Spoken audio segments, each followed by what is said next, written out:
Hey guys, welcome to another puppy vlog, and in this video I am going to share what's in my hand, because in this hand is the best food for puppies in my honest and sincere opinion. And in this video I'm going to share my essential dog food checklist. This is a list I have been working on for years. My degree is in nutrition. Granted, it's human nutrition, but there are a lot of parallels. I have fostered dozens and dozens of rescue puppies. I'm helping to raise my mom's new little puppy, and this list details everything that I require when I'm looking for a puppy dog food. So let's just jump into this best puppy food video right meow. And to keep it sort of interesting and fun, I mean, who doesn't love watching a puppy eat? I'm gonna feed my mom's puppy. We like to have him in an SIT or a DOWN while feeding him. But I wanna start by talking about why this matters, why I am so passionate about dog food, puppy food, and pet nutrition. And the reason is that there's no other time in your dog's life that they're gonna grow and develop faster than when they are a puppy. Their bones, their joints, their brain, their muscles, their mental health is all gonna be growing at an extraordinarily fast rate. So if there's any time to pick a nutrient-dense food, in my opinion, it is when they're a puppy. Obviously, I want them to eat healthy their entire life, but this is when you are going to make the biggest impact. And it is because of that as their pet parents and their pet guardians, we give them the most optimal nutrition for most optimal health. So with that said, let's jump into the puppy food list. In case you're wondering here, I won't show you, but I'm holding his food under my thumb, and only when he uses his tongue, I remove and release the food, just in case you're wondering what we're doing. I will show you at the end of this list later in the video exactly what we're feeding him and give you specific examples of what to pick, so stay tuned for that. But the first thing on the list that I look for in a puppy food is substantial meat content. So you can forget about those food with cheap fillers and cheap ingredients. Dogs are carnivores. Puppies are carnivores, and they need meat to survive and thrive. So you better believe that I'm gonna require that the dog food that is gonna be fed to my puppy or my mom's puppy or any puppy that I'm fostering is high in meat content. I generally look for high 80s to 90% or more meat content. And this is so important because, like I said before, your puppy's bone and joint development is gonna grow faster now when they're a puppy in that first 1 to 2 years than any time of their life. And what does your dog's bones and muscle health and brain health need to grow in the most optimal way? It needs healthy proteins, healthy amino acids. And then the second thing that is an absolute requirement when it comes to picking a puppy food is low carbohydrates. Just like you and I, dogs cannot thrive in the presence of excess carbs in their food. Why? What do carbs convert into? In the body, both humans and dogs for that matter, carbs convert into sugar. We all know that sugar can lead to excess inflammation and can really inhibit proper and healthy growth. Again, that's common sense. That's been widely studied, and nobody can really argue with that. You know, a lot of times with pet food, I look at pet food in a common sense way. What makes sense, common sense? What is most natural? What is a way that a dog would eat if given the chance to self-select? And dogs, you can look in the wild dogs, wolves, if you don't believe that dogs come from wolves, even domesticated dogs where they've done studies just letting them choose different macronutrient profiles. Mark Roberts, which is a PhD scientist in pet nutrition, actually did a study on dogs on his property.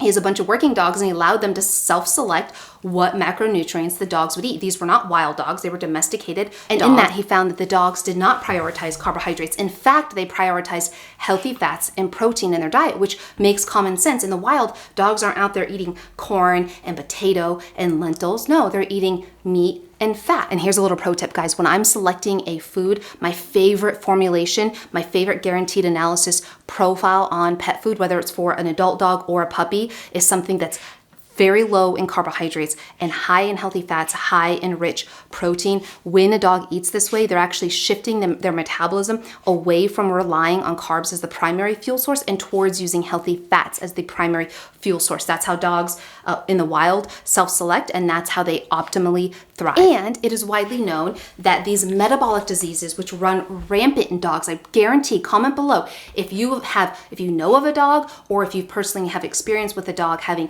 cancer, diabetes, seizures like epilepsy, or overweight. These are metabolic conditions which can be highly exacerbated or made worse by the consumption of high carbohydrates. So it's really important to me that I'm not feeding my puppy or my dogs a high carb diet. Now for the third thing that I highly recommend and require when picking a puppy food is how the food is sourced. I need to know that the animals in the food and the ingredients in the food have been sourced from the US. I need to know that the animals have been treated properly, responsibly sourced, humanely raised, grass-fed, no antibiotics or added hormones. And as an animal lover, and in my opinion, there's never a reason to compromise this. And now for the next requirement on my essential puppy food list guide is minimal processing. So I highly recommend and I highly value foods that have been minimally processed or not processed at all. What I mean by that are foods that have been highly cooked, foods that are shelf stable and can sit on the shelf for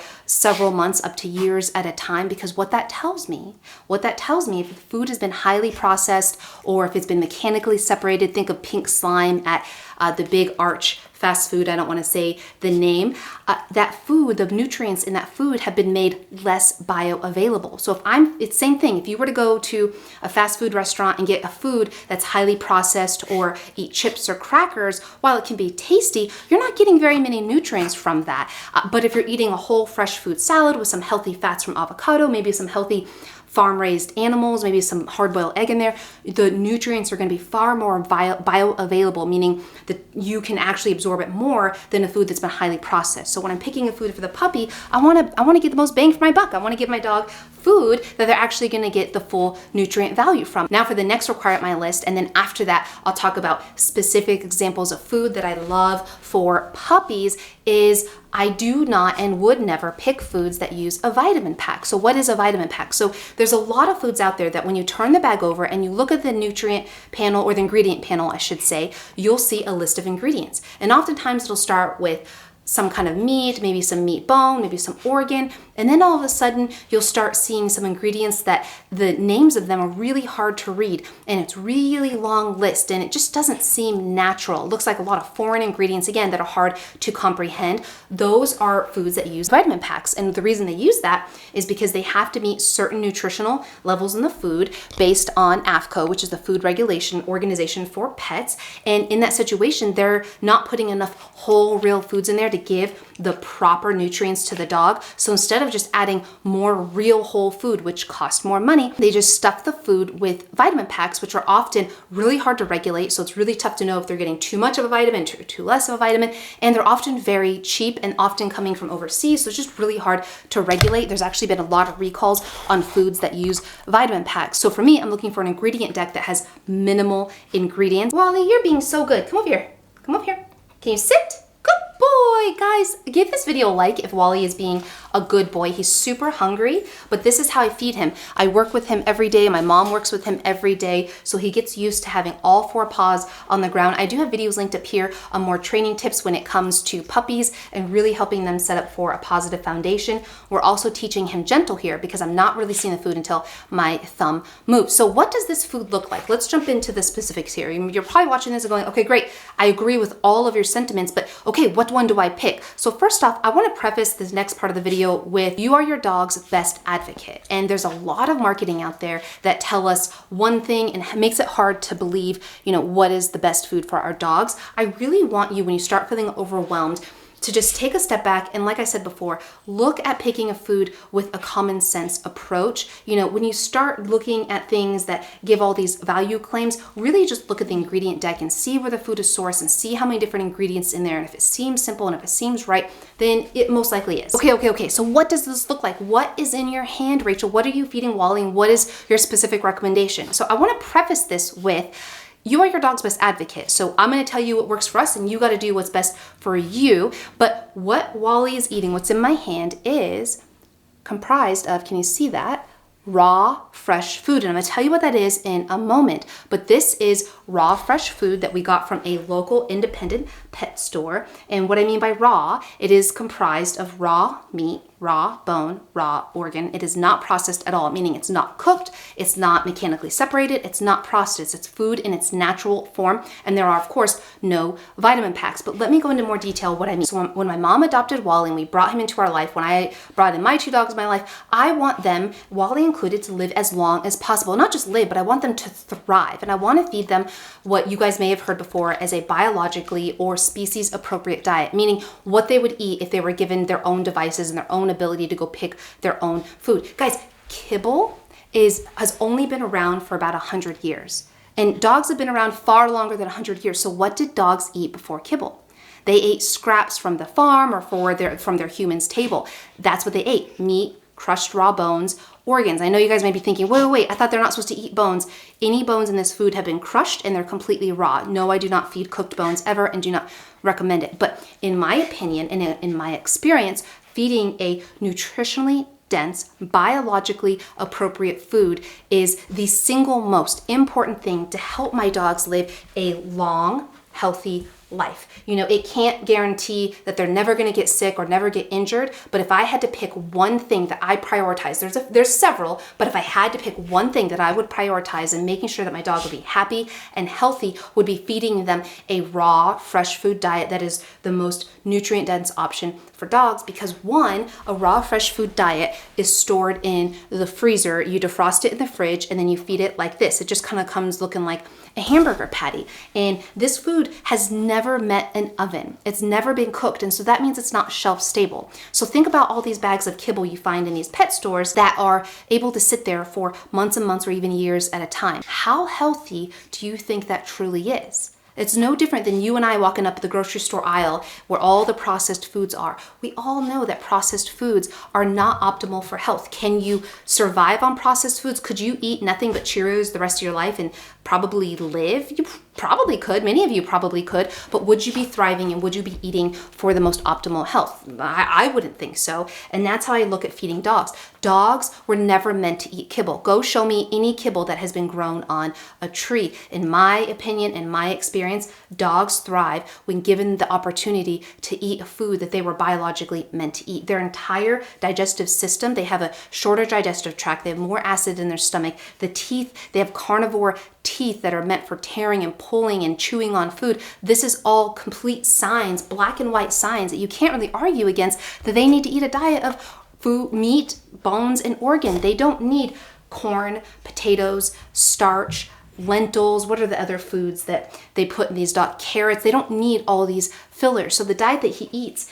is actually 90 to 95% meat, bone, and organ. It's all completely raw. Like I said, it's all sourced from small family farms, and there's only a little bit of produce in there to help ensure he gets all of the micronutrients. It's packed with healthy fats, healthy proteins, and very, very, very low in carbohydrates. It is in my strong opinion and based on my experience that dogs need, not just want, but need fresh food with whole ingredients where their nutrients actually come from real foods. Never in my experience have I met a dog that absolutely needs fillers, preservatives, additives, byproducts, high carb foods, genetically modified foods, additives, grains, potatoes. That has never been the case for a dog. These are ingredients that are added to food to make it cheap and accessible and easy. But we love our dogs, and I know you watching this love your dog. And to you, it's not about doing what's easiest or cheapest. To you, it's about doing what's best for your dog for longevity and health. And before I talk about where you can get these kind of foods and maybe some specific examples of ones that I really like in the marketplace, I want to talk about the fact that some of you watching this may say, okay, great, I agree with everything you're saying, that's awesome, but I can't afford a raw fresh food diet, or I'm really scared or nervous of feeding a raw fresh food diet. And I want to give you guys a couple tips there. One, I believe that a little bit of raw fresh food can go a long way. So many people that watch this channel actually feed a kibble, and I'll give an example of a kibble in a moment, that if I had to feed a kibble, it's what I would feed. But what they'll do is they'll feed a kibble, but one meal a day, they'll feed raw fresh food. So they'll do one or the other, or they'll add a little bit of raw fresh food ingredients to the bowl. Here's a video up here of some good examples of ingredients you can add to the bowl to add a little bit of life to the bowl. Because at the end of the day, everybody has different desires and needs, and I don't want you to feel bad for any decision that you make, but I do want you to understand and know so that you're at least making the most educated decision that you can, and understand that, again, a little bit of raw fresh food can go a massive way in your dog's health. A couple examples you can add in are some raw goat milk, some bone broth with no seasoning or salt added, some canned sardines, again in water, no salt or anything added, or some fresh, lightly steamed broccoli is a really good ingredient to add some healthy fiber to the food that you can do if you're only feeding a kibble. And so if I had to pick a kibble to feed my dogs, I had no other choice in the whole world, the one I would pick would be Carnivore. There's a couple others I kind of like, but Carnivore, I'll have it linked down below, and it's not sold everywhere. So I do have a video linked up here on a little bit more of what I would look for in a kibble. If you're watching this, you're like, look, I'm gonna commit to adding some fresh food to my dog's diet, but for whatever reason, I can't only feed them a raw food diet and I need some good kibble recommendations. I have a video linked up here and it's also in the description below on some good ways to look for and purchase a kibble in my experience. I'm not a kibble expert, but I have a lot of experience with kibble, especially working in the rescue world that I do. A lot of them come to me eating kibble. So first off, before I show you some of my favorite raw food brands, I'm gonna try to show you here the goat milk that I'm gonna be giving him. There you go, it's just raw goat milk and it's packed with healthy fats, electrolytes, digestive enzymes, probiotics, so it's really good for him. There you go, and I just give it to him as a treat. Oh, there we go, you guys can see it. But for my favorite raw dog food brands as of today in this very moment, I would say OC Raw is one of them. I really love OC Raw. Answers Pet Food is really good. Primal brand has some good ones. Small Batch has some good options. And of course, Bones & Company, you guys know that I work with Bones & Company. I'm not sponsored by any of these brands. This video is not sponsored. But so if you guys want to get into the specifics of picking a kibble, if that's going to be the option you go, again, no judgment, click the video right here and I'll jump over there with you. We'll talk about some details and things I would look for. And if you want to see an awesome video on Kong ingredients and Kong recipes of things that you can give your dog to add some true whole foods, click the video right here. And I hope you have a beautiful day. Goodbye.